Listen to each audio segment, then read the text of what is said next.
Shalom. ఇర్మియా గ్రంథము 22వ అధ్యాయము 29వ వచనము.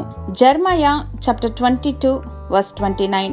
దేశమా దేశమా దేశమా యెహోవా మాట వినుము. దైనందిన జీవితంలో ఎన్నో వింటుంటాం. హెచ్చరికలు, ఆజ్ఞలు, ప్రకటనలు, గమనికలు ఇలా. మరి ఇవన్నీ విని విడిచిపెడితే ఇక ఆయా ప్రకటనల వల్ల వచ్చే ప్రయోజనం ఏముంటుంది? The same way the command of the lord is to hear his word. చాలా వరకు వింటున్నాం, కానీ విధేయత చూపలేకపోతున్నాం. దేవుడు తినవద్దు అని నిషేధించిన చెట్టు ఫలములను గురించి చెప్పినప్పుడు ఆదాము వినలేదా? విన్నాడు. కానీ విధేయత, అవిధేయత అనే రెండు మార్గాలు తన ముందుంటే అవిధేయతను ఎంచుకున్నాడు. అవిధేయత ఫలితం ఆజ్ఞాతిక్రమం, దాని ఫలితం పాపం. పాపం నుండి వచ్చిన ఫలం నిత్య జీవాన్ని కోల్పోయాడు.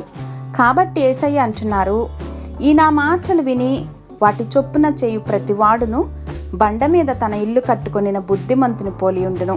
వాన కురిసెను, వరదలు వచ్చెను, గాలి విసిరి ఆ ఇంటి మీద కొట్టెను, కానీ దాని పునాది బండ మీద వేయబడెను కనుక అది పడలేదు.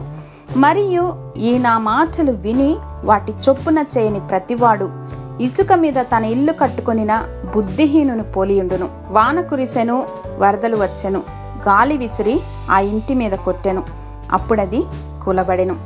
కాబట్టి ఆ దేవాది దేవుని మాటలు విని విధేయత చూపి క్రీస్తు అనే బండపైన మన జీవితాలను స్థిరపరచుకుందాం. హల్లెలూయా. మహిమాన్వితుడైన మా తండ్రి, ఎల్లప్పుడూ మీ మాటను వినువారిగాను, వాక్యానుసారంగా మా జీవిత విధానమును సరిదిద్దుకునేవారుగాను ఉండగలిగినటువంటి జ్ఞానమును, కృపను అనుగ్రహించమని యేసు నామములో ప్రార్థించి పొందుకొని మా ప్రియ పరలోకపు తండ్రి. ఆమేన్.